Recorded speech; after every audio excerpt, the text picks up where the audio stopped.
Hello there. Welcome to Leadership Platform on MBC USA News. My name is Ambassador Cliff Ayozie, and I'm very much privileged to have a very special guest today, a guest you would like to meet, a guest that has distinguished herself in her career, a guest that has distinguished herself serving humanity, a guest that has distinguished herself extending help to the community. I'm talking of no other person other than the first and the only vice president of MBC USA, who served between 2008 and 2010 under the pioneer president of MBC USA, Chief Collins Olorondo. She has distinguished herself in the nursing profession, rising to the position of director of nursing. She is of MBC Educational and Cultural Organization in Chicago, where she's also serving humanity. And it's indeed my pleasure to welcome you to this very interaction. Lady Virginia Ebiringa, who is also a very titled lady by every instance. You're welcome. Thank you so much for bringing me to this forum today. I feel very honored to be here. I was the first vice president and the only woman vice president in NBC USA. I served under Mr. Collins Solorand, who was the first president of NBC USA. I am a nurse by profession. May this year was 40 years that I graduated from School of Nursing Aba. Immigrated to the US in 1993 as a registered nurse, and I did my bachelor's here and nurse practitioner at the Hazen University, Wisconsin online program. I have I worked for the government, the Cook County Health and Hospital Services, for 28 years, and I retired last year, January 31st, 2022. Since then, I've been in my own business. I'm the director of nursing at Victorious Home Health Care, Chicago Heights, Illinois. We're still serving humanity in everything. And I am a great supporter of NBC USA. That's very exciting. One will be wondering the transition from Nigeria coming into the United States in 1993. How easy was it to adjust to the reality that is on ground? Because we know that a lot of people who come into the United States at the time they do, they have stories to tell. Would you want to give us an insight on how you settled in into your profession? Thank you so much. It wasn't easy, but what made it easy was that I came in with a work visa, the H-1A, the first time United States brought people from Nigeria. But the Asians have been here before us. So when we came in, the Asians saw us as people who have come to overthrow them or overtake what they have. It was 19 of us. I did not know anybody in United States when I got in here. So whatever I know, whatever I did, and where I am now, I was just hitting my head from corner to post. Oh, here it's not there. Here it's not there. So this is how we see the importance of having our own people gathered together. Um, when I came in, the hospital gave us a place to live. We have to land the bus route and every other thing. But after I settled in for some months, I started looking for BC people. And they told me they have meeting on the north side, gave me address. Then I wasn't driving. I went there. The first time I got there, um, they still make fun of me. My name is Virginia. I'm married to Mbisa. I'm looking for Mbisa people. I am very happy to be here. So I did not suffer how do I get my paper and everything, but I suffered leaving my children and my husband behind. I had a 17-month-old son that I left behind. I had a 4-year-old son and a 3-year-old daughter. So when I came here, I suffered a lot of psychological trauma. Despite all that we went through, the people here weren't understanding us. You're talking to your patient and he tells you, can I have somebody who speaks English? So that time, some of us would be like, I'm speaking pure English. Listen to me, you will understand me. But we pleased the hospital because 19 of us passed the exams. They brought Asians that will do the exam maybe 3, 4 times, they max out and they become CNAs. But the Nigerians passed. That's how we made the impact in the country, in the hospital, and all over that we are smart people and we are good nurses. So that's when they started bringing Nigerians. There weren't this much many Nigerians here when we came, but right now it's many of us, and it's also time to get together. So when we get together, we easy the problems of those coming in to settle in the country. Once they find us, we can help them. And my urge for every person that is here, when you see a newcomer, I don't say bring who you don't know. You can help them where they are, but just help them to settle because it was difficult. I can't tell all that story today. Thank you. Looking back at the challenges we faced through and how we were able to surmount it, let's now focus on MBC. You got involved serving MBC or being part of the MBC forum, and you are the pioneer, the first and only vice president that is a lady. So would you want to share your experience with us, looking at the vision and mission of MBC USA? Yes. Before the inception of MBC USA, I had friends that their organizations had national organization, like the Ngwa people. They go every year, and when they come back, their kids will be marrying each other. I keep praying, can MBC do this one day? Then the good-hearted Collins came and called us. As soon as he came to Chicago and announced what he wants to do, my husband and some other Mbise men took it up. So Chicago was one of the pioneer chapters of Mbise USA. And when we went for that convention, then it wasn't a lot of chapters, it wasn't a lot of people. There were some very good Mbise men like Mr. Onwunlere in Georgia, who was the board chairman at the time. We all got together. There was an election, so they told us nobody knew me at the point at the time. Come and tell us why you want to be the vice president, what you want to do. So after speaking, the people voted for me and I became the vice president. What I was doing most of the time was helping the president, Mr. Laurent, when he cannot conduct meetings, I conduct meetings. When, if he has messages that need to be, dispersed, I will help do that. But my dream for MBC as a whole was to bring us together, to unite us, so that we can unite our children in diaspora. Because even till now, our children are still not really marrying each other. We have no control over that, but we can do more.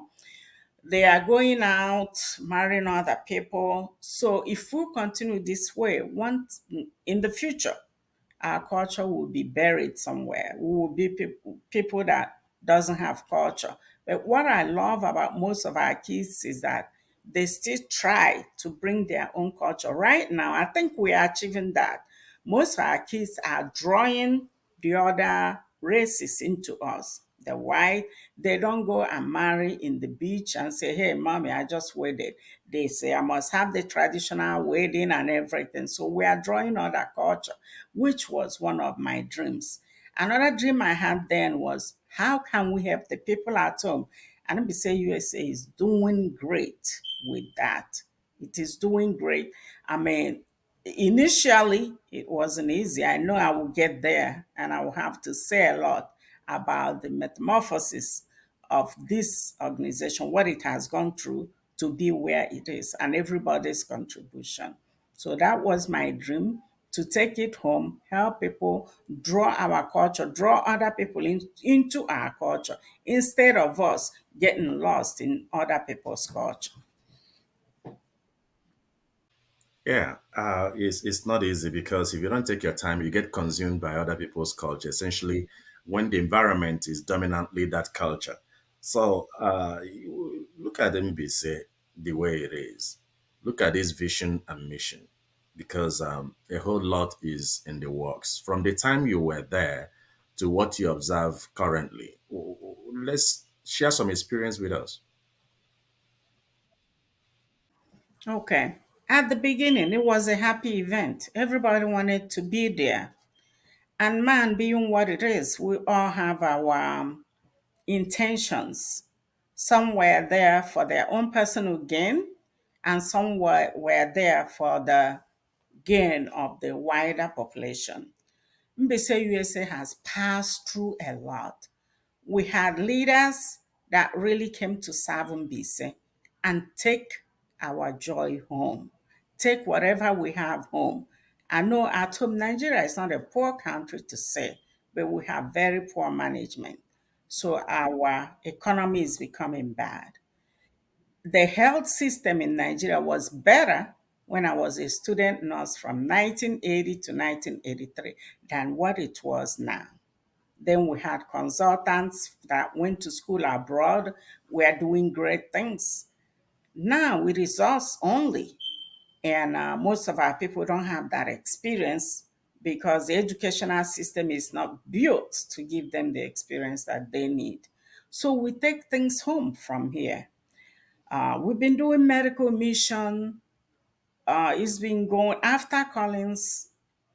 Things went on, went good, went wrong. NBC USA had some presidents that did well, some that there was a lot of fight among us. And that's Igbo people. We say we are an egalitarian society. Nobody is a leader. But that's not a good thing. Somebody is usually a leader, and all our ideas can come into play. But what I see now with NBC USA is a leadership that has come to stand on its own with the people around them. They now have more vision. They are more into their vision now and mission of building their people, of taking what they have home, of being a strong structure, a strong culture that stands in the United States. They are really not allowing themselves to be buried here, not known. No, go to the internet, just type Mbise USA. Everything will come out for you.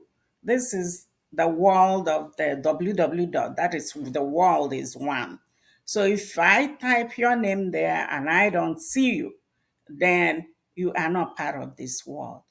But this leadership, starting from the last one, they have been better than what we have back in the years. That's usually how everything starts. When you start your business, it will struggle, it will go up, go down. One day it will stand. I think Mbise USA is standing right now. There's a lot to be done.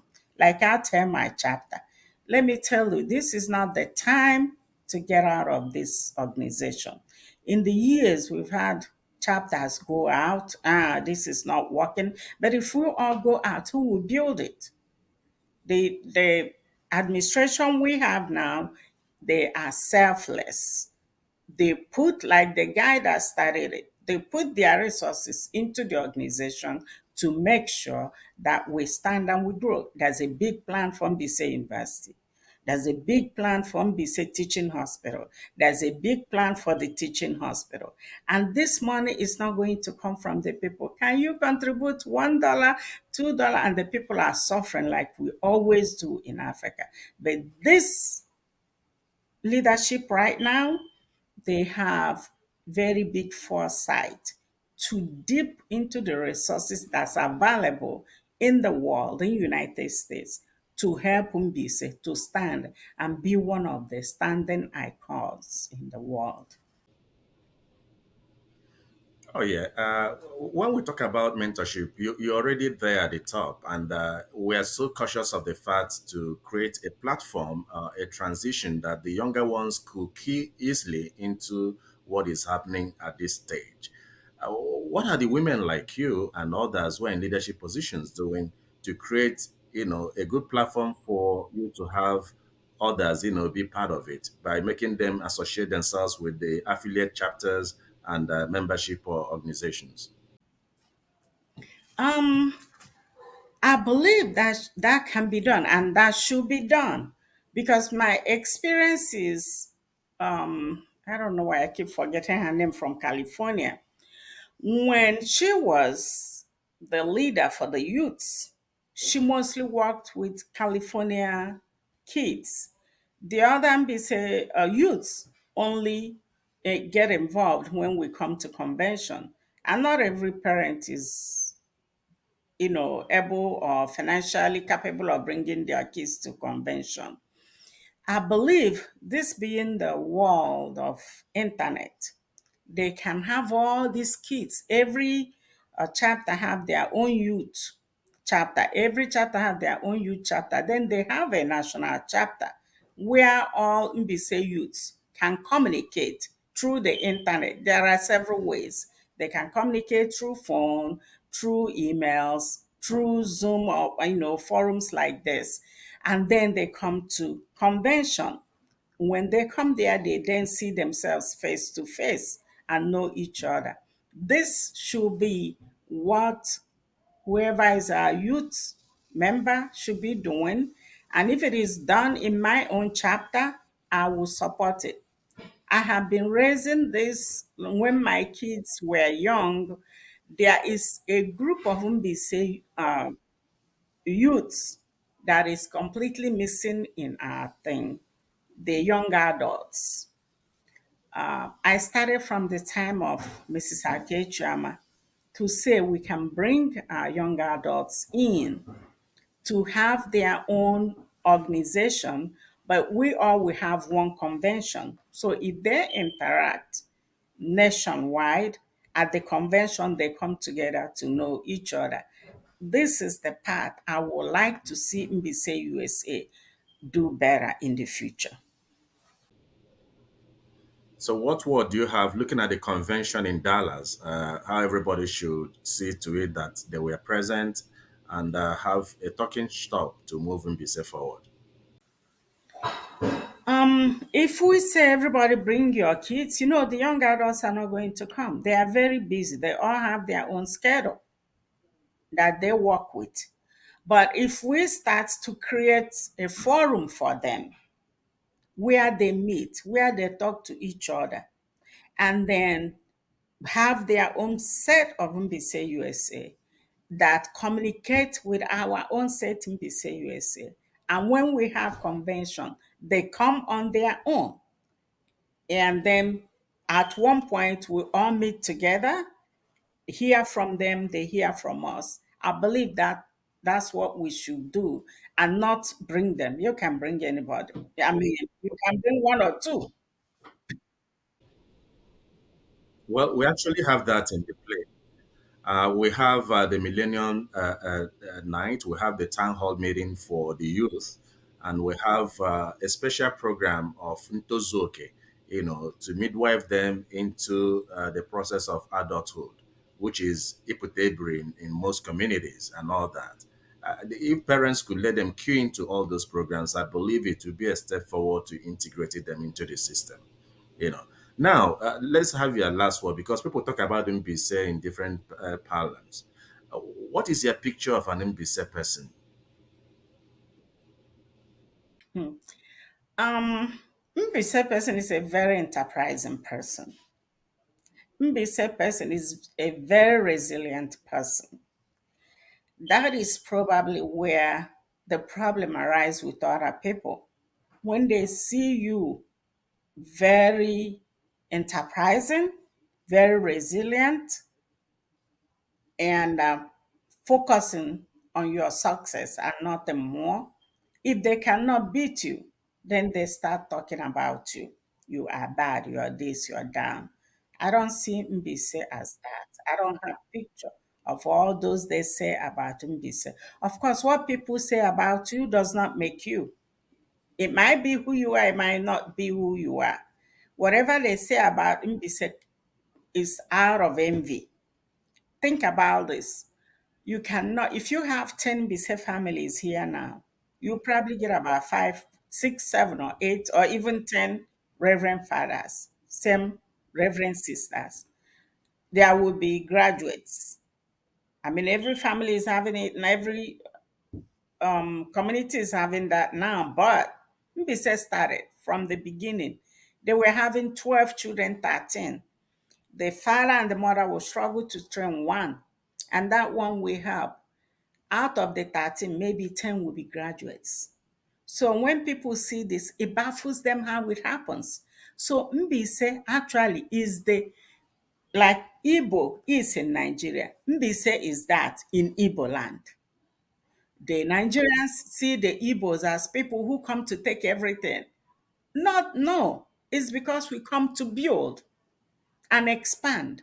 And that's how Mbise is also viewed among the Igbos. So you are the entrepreneur of entrepreneurs, the leader of leaders, and the hard worker of hard workers. Well, on that note, I'd like to say a special thank you to you. They are entrepreneurs, very skillful, intelligent, and hold their own anywhere. And there's no taking it away from them. And now that we're having a meeting point, united we thrive, and divided we fall. Would like to especially thank Lady Lolo Virginia Ebiringa, the first vice president and the only lady vice president of MBC USA. Thank you so much for being our guest.